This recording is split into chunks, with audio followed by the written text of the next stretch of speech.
कारी शाकिर, कारी नईम, कारी अंजार, ये सब थे। अच्छा मैं भी हाफिज हूँ टूटा फूटा, दुआ करो अल्लाह मुझे अच्छा कर दे। तो मैंने कहा देखो भाई कुरान मैं सुनाऊंगा, 2-2 पारे पढ़ूंगा और तुम सब सुनोगे।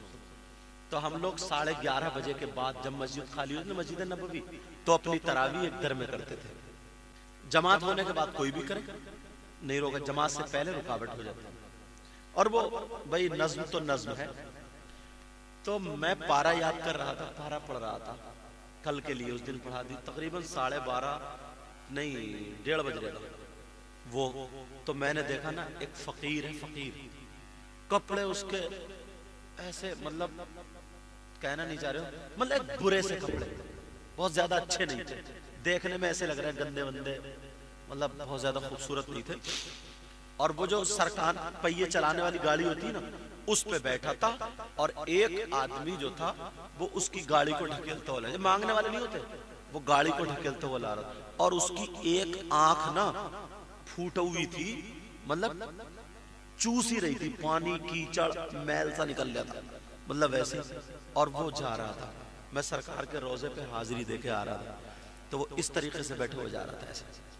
तो मैंने सोचा यार ये फकीर है, ये धोखे से मस्जिद में आ गया, मैं इसको बता दूं कि बाबा गेट उधर है, उधर चले जाओ। मगर फिर मेरे दिल में ख्याल आया, झटका लगा, मैं इन बातों को बहुत ध्यान रखता, अरे तू कौन होता है भाई, सरकार तो सबके है ना, फकीर हो, गरीब हो, अमीर हो, सरकार के रोजे पे कोई भी आ सकता है, गौस, कुतुब, अब्दाल, मुतदा, मुजबा, नुकबा, कोई भी आ सकता है। मैं हट गया, मैंने कहा आका जिसे आप पसंद फरमाए, मैं कौन होता हूं रोकने वाला, समझे। थोड़ी दूर गया वो, जाने के बाद खैर कोई बात नहीं, मैं सिपारा निकाल के और उधर पढ़ने गया। तो देखा ना मैंने, वो लंगड़ा नहीं था, जो औरतों की कनात लगी हुई थी, कोई अगर हज को गए होंगे तो पता, मस्जिद नबवी में जहां औरतों की कनात लगी हुई थी ना, उसके इधर दर के इधर खड़ा हुआ, और वो यार कुरान शरीफ पढ़ रहा है, और जो गाड़ी खींच रहा था वो उसके बाईं दाहिनी तरफ खड़ा हुआ, वो सुन रहा है। मैंने ध्यान लगा ना, 10वां सिपारा पढ़ रहा था। अरे यार मैंने कहा पता नहीं कौन है, और मैं क्या समझ रहा था, अल्लाह। मैंने जल्दी से ना कारी शाकिर को बुलाया, मैंने कहा कारी शाकिर बुलाओ। इतनी दूर मैं गया हूँ, जैसे यहाँ से ये डीजे रखे, इतनी दूर, मैंने कहा चीखो नहीं, कुरान पढ़ रहा। मैंने कहा कारी साहब, मैं इतनी दूर गया, तेजी से गया, मैंने सोचा कि जल्दी से बुला के लाऊं, देखो जिसे हम समझ आए, देखो क्या है। इतनी दूर, जैसे वो थाम के उधर पड़ रहे, जल्दी जल्दी, वो आया, उनका बुढ़ा पकड़ तेजी खींचते, दोनों गायब थे यार, दोनों गायब थे यार, दोनों गायब।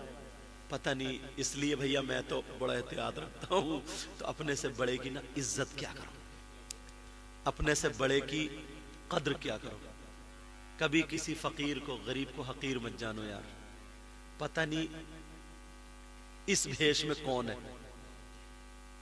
एक शेर पढ़ूं, नदी के किनारे पर पहुंचे, साथ में खादिम भी था, हवा का झोंका चला, बराबर में एक पेड़ की टहनी पानी में लटक रही थी, और उसमें बिच्छू बैठा था। अब बताओ, अल्लाह बरकत फरमाए, संभल से आए और उधर आसपास से, समझे, हाँ, जिसका नाम रुकनुद्दीन सराय है, बोलते लुकंदी सराय, मेरी कई तकरीरें हुई हैं, तवज्जो रखना। बिच्छू क्या करता, हाथ चूमेगा या काटेगा, डंक मारेगा ना। बिच्छू उस टहनी पर, डाली पर, शाख की टहनी पर बैठा हुआ था, हवा का झोंका आया, बिच्छू पानी में गिर गया, और अब वो डूबने लगा। लोगों ने देखा कि ये मर जाएगा, कई लोग थे, हाँ बेटा, अब हाँ, अच्छा अब मेरी लाइव सुन लो यार, समझे। सोचा, चेक कर रहा हूं कि मैं बोई हूं कि नहीं हूं। सोचा कि ये मर जाएगा, मगर किसी के दिल में रहम नहीं आया। जो लोग इमाम साहब के हाथ चूमने आए थे, जूतियां उठाते थे, हाथ चूमते थे।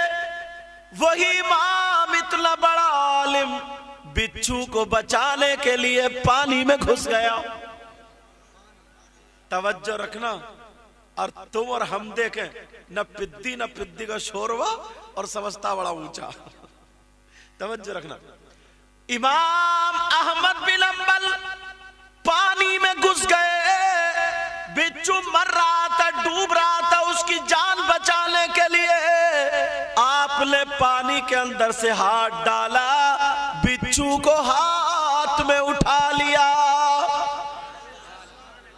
मगर बिच्छू भी बड़ा ही कम बख्त था, उसने भी ऐसा डंक मारा, हथेली में ही काट लिया। जैसे ही उसने काटा, तुम होते तो ऐसी गाली देते कि अल्लाह की पनाह, जिसका माना ना किसी डिक्शनरी में भी नहीं मिलता। गांवों में इतनी गंदी गाली देते हैं, गाली तो वैसे सभी गंदी हैं, मगर बाज तो बगैर कपड़ों के नंगी है, ऐसी गाली देते अल्लाह के बंदे। अगर तुम होते तो क्या करते? मगर इमाम अहमद बिन हंबल को देखो, या तुम होते तो और डुबो देते, ले काट, करते नहीं करते? इमाम अहमद बिन हंबल ने देखा, अल्लाह अल्लाह, जैसे ही उठाया उसने काट लिया, डंक मार दिया। इमाम अहमद बिन हंबल मुस्कुरा करके कहने लगे, या अल्लाह तेरा शुक्र है।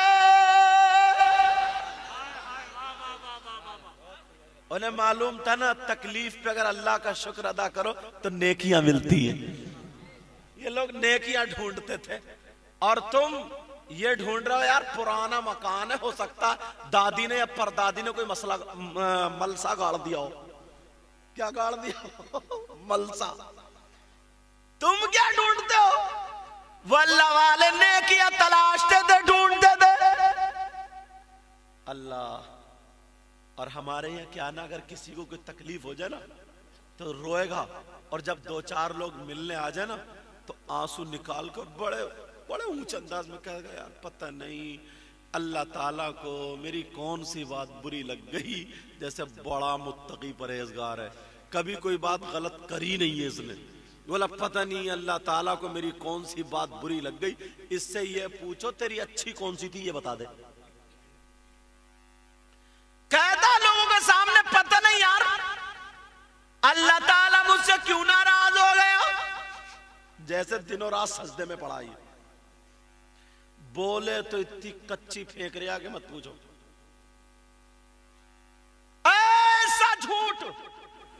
और ये जो मोबाइल है ना, मोबाइल, इसे सही इस्तेमाल किया करो। बाज को तो ये मोबाइल भी झूठ बुलवा देता, और अच्छा तुम ही नहीं हो, इसने छोड़ा मौलाना लोगों को भी नहीं है। तुमसे पूछा कहां हो तो बताएगा यार वो खेत पे आया हूं, और है घर पे। अगर खेत पे तो घर पे। मौलाना से पूछा कहां हो, है रामपुर में, तो कहता बिलासपुर पहुंच गया हूं। ये भी तो झूठी है भाई, झूठ तो झूठ ही। मैं बोलूं या आप बोलो, बात सच्ची कहनी चाहिए। समझ में आ रही बात? अल्लाह अल्लाह, इसको सही इस्तेमाल करो। इमाम अहमद बिन हंबल ने कहा, या अल्लाह तेरा शुक्र है, अल्लाह राजी हो गया।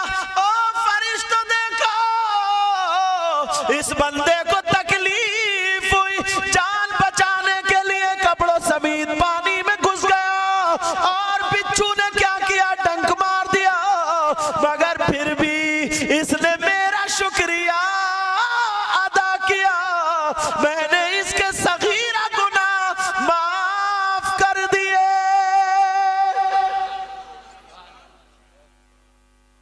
ईमानदारी से बताइयो, अपना क्या हाल, ऐसा काम करते हो? बाज के यहाँ कोई प्रोग्राम हो, मतलब बियाह शादी खाने का हो ना, तो वो प्लेटों में झूठा झांटी बच जाती, नहीं बच जाती झूठन, थोड़े चावल हड्डी गुड्डी, तो एक तरफ डाल दें तो बेचारे कुत्ते आ जाते हैं। कुत्ते, उनका कारोबार थोड़ी चल रहा है भाई, उनको कोई धान उन थोड़ी लगे हुए खेत में, बेचारे वो खाने आ जाते हैं। तो बाज बुढ़ा इतना मोटा लठले को नहीं रपटाने खड़ा हो जाए, यार तुझे कौन से कीड़े ने काट लिया यार।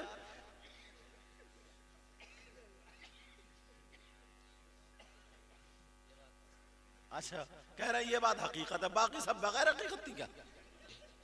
अल्लाह बरकत फरमाए। जरा सोचो तो, इन बुढ़न से चचा मियां से पूछो क्यों मार रहा हो, क्या तुम्हारा खाना है ये तुम खाओगे, हड्डी तुम चाटोगे क्या? सोचो यार, खाली मूली लठ लिए यूं खड़ा, आजा जरा, और जैसे ही आया मारे दूध बच्चे कुत्ते कह करते हुए भाग रहे। अल्लाह के बंदो सुकून से बेचारे को 2-4 लुक़मे खा लेने दो। ये वो बातें बता रहा हूं जो एकदम बिल्कुल रियल में हो रही। बड़ों से नसीहत हासिल करो, समझे? कुत्ते की बात आई है तभी यहां रोक के थोड़ा सा आगे बढ़ता हूं। इमाम अहमद बिन हंबल ने उठाया, उसने काट लिया, बोले या अल्लाह तेरा शुक्र है, और उन्होंने उस टहनी पे फिर बिठा दिया। इम्तिहान भी होता है ना, अल्लाह ताला इम्तिहान भी लेता है, लेता नहीं लेता इम्तिहान। फिर दोबारा हवा का झोंका चलाया, बिच्छू को अल्लाह ने गिरा दिया, और जैसे ही बिच्छू गिरा डूबने लगा, पड़पड़ाने लगा। इमाम अहमद बिन हंबल फिर घुस गए और उसी हाथ से उठा लिया। जैसे ही पानी के ऊपर आया, बिच्छू ने फिर डंक मार दिया, कहा या अल्लाह तेरा शुक्र है। जब मैंने पढ़ा ना तो दिल निकल आया, यार क्या लोग थे ये, जिनकी दुनिया हाथ चूमती थी। इतने बड़े आलिम इमाम है ना, 4 इमाम है, उनमें से एक इमाम यही इमाम अहमद बिन हंबल, और ये वो इमाम है जिनकी इक्तिदा बड़े पीर साहब भी करते थे। यार तो कुछ तो होंगे, अल्लाह बरकत फरमाए, बोलो कुछ तो होंगे। अल्लाह के बंदो, अगर मैं दुआ करूं तो आमीन तो कह दिया करो, तुम्हारा क्या बिगड़ जाएगा, उनके घर में बरकतें हो जाएंगी। तो मैंने कहा अल्लाह बरकत फरमाए। ये कोई तरीका है? हो सकता है मेरी कबूल ना हो, तुम्हारी आमीन की वजह से कबूल हो जाए। पता नहीं कौन है ऐसा। अल्लाह अल्लाह, इम्तिहान शुरू हो गया। इमाम अहमद बिन हंबल के हाथ में फिर काट लिया, फिर कहा अल्लाह तेरा शुक्र है। मैंने पढ़ा 7 मरतबा, उन्होंने बिच्छू को निकाला, फिर काटा, फिर निकाला, फिर काटा, 7 मरतबा डंक मारा। मुरीद को आ गया जलाल, अब आया मुरीद को गुस्सा, अल्लाह बरकत फरमाए, अरे माशाअल्लाह। अब आया मुरीद को जलाल आ गया, और जैसे ही मुरीद को जलाल आया, कहने लगा हुजूर माफ कर देना। बोले बोलो। बोले 2 मिनट दे दो ना, इस बिच्छू को भी ठीक कर दूंगा। बोले क्या मतलब? बोले 7 मरतबा काट चुका, आप जान बचा रहे हो और ये काट रहे? सही बता रहे हूं हजरत, 2 चप्पलों में इसका तिया पांजा कर दूंगा। वो कह रहे जरा छोड़ दो मुझे। अच्छा, मुरीदों को कुछ गुस्सा पहले आ जाता पीर से, समझे? कुछ माफ करो, मैं थोड़ी बार हक कह देता हूं। पीर जो होता है ना, पीर तो 2-4 उनके मुरीद भी घूमते ही रहते हैं। अच्छा, वो खद्दू बहुत होते हैं जो साथ में घूमते रहते हैं।